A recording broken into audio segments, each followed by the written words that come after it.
fabled heat, where magic meets desire. Subscribe to ignite the fantasy. The cave exhaled a frigid breath, thick with the scent of minerals and ancient stone, a smell that clung to the back of my throat like dust. Sergeant Ron Martinez and Balnar joined me at the entrance, their forms silhouetted against the weak winter sun. Ice clung to the rock face like shattered glass, reflecting the light with a predatory gleam. It wasn't a welcoming gleam, it felt watchful. Sera stood close, almost brushing my shoulder, and her warmth was a stark contrast to the biting cold. I could feel the heat radiating from her even through the layers of my reinforced polymer armor, a subtle, insistent heat that had nothing to do with body temperature.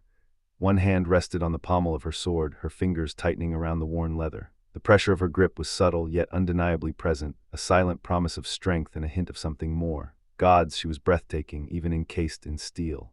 The way the light caught the silver threading in her dark hair. I forced my gaze away, battling the insistent pull of her presence. This wasn't the time to lose myself in her beauty, though it was a constant, losing fight. Every mission with her was a test of my discipline, a test I was failing, slowly but surely. The air tasted of damp earth and metal, a metallic tang that sharpened my senses, making the hairs on the back of my neck stand on end. It wasn't just the iron in the rock, it smelled older, like blood dried on stone centuries ago. I felt the weight of centuries pressing down on us, the silent history of the cave a palpable force against my skin. It felt like the mountain itself was holding its breath, waiting for us.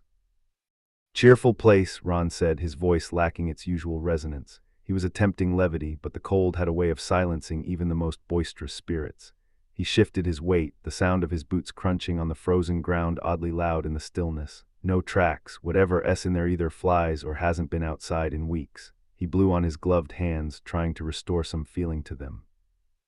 Balnar adjusted his enhanced vision goggles, the lenses glowing a faint blue in the dim light. His thick beard disappeared into the fur lining of his cloak, making him look like a grizzled bear. He scanned the gloom, the goggles whirring softly. Or it's still sleeping. Wyverns do hibernate, especially the older ones, they conserve energy. He paused, his gaze fixed on the darkness within. Though I've heard tales of the shadow-scale wyvern, they say it doesn't sleep, it waits. "Not the ones we've been hunting," I growled, disengaging the safety on my pulse rifle. The click echoed, a sharp punctuation in the oppressive silence. It felt too loud, too definitive, like announcing our arrival to something that preferred to be left undisturbed. Sera's eyes met mine, a flicker of heat dancing within their depths, a silent challenge. She didn't require my permission, but she offered me the respect of acknowledging the chain of command, mostly. She knew I hated being coddled, hated being treated like I needed protecting, and she also knew I'd burn the world down to keep her safe. That was the complicated dance we did. "Sera, take point, your night vision is superior." She arched a perfect brow, a delicate curve that somehow managed to convey both amusement and a subtle questioning of my judgment.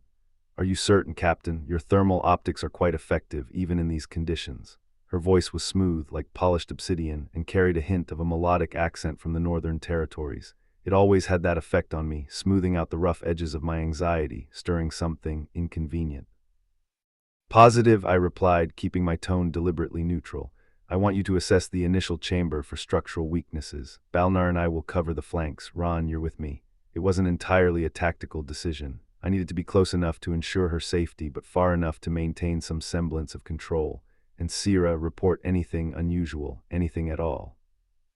"As you command," she said, a slight smile playing on her lips. It wasn't a mocking smile, but it wasn't entirely devoid of amusement either. She moved with a grace that belied the weight of her armor, her boots making no sound on the frozen ground. She drew her sword, the polished steel gleaming faintly in the gloom.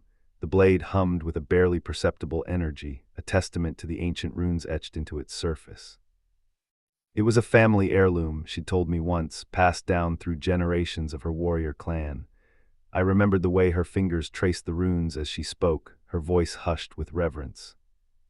She stepped into the darkness, disappearing almost immediately. I activated my helmet's infrared vision, the world shifting to shades of gray and white. I could see her heat signature moving deeper into the cave, a small, determined point of light. Balnar followed, his bulky frame moving with surprising agility. "Anything on your sensors, Balnar?" I asked, my voice filtered through the comm system.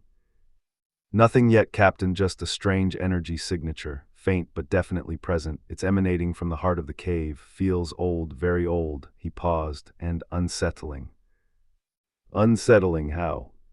Like something is watching us, not with eyes, Captain, with something else. I tighten my grip on my rifle. Keep your eyes peeled, Balnar. Ron, status. All clear on my side, Captain, just cold, really cold. Stay alert, I ordered. Sera, report. Her voice crackled in my ear.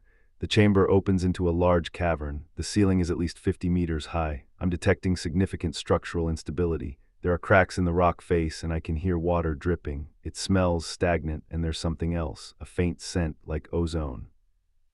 Ozone, that wasn't good. Ozone meant energy discharge, and energy discharge meant trouble. Ozone, can you pinpoint the source? Negative, it's diffused throughout the cavern. And Captain, her voice was suddenly tight, strained, I think you should see this. My pulse quickened. What is it, Sera?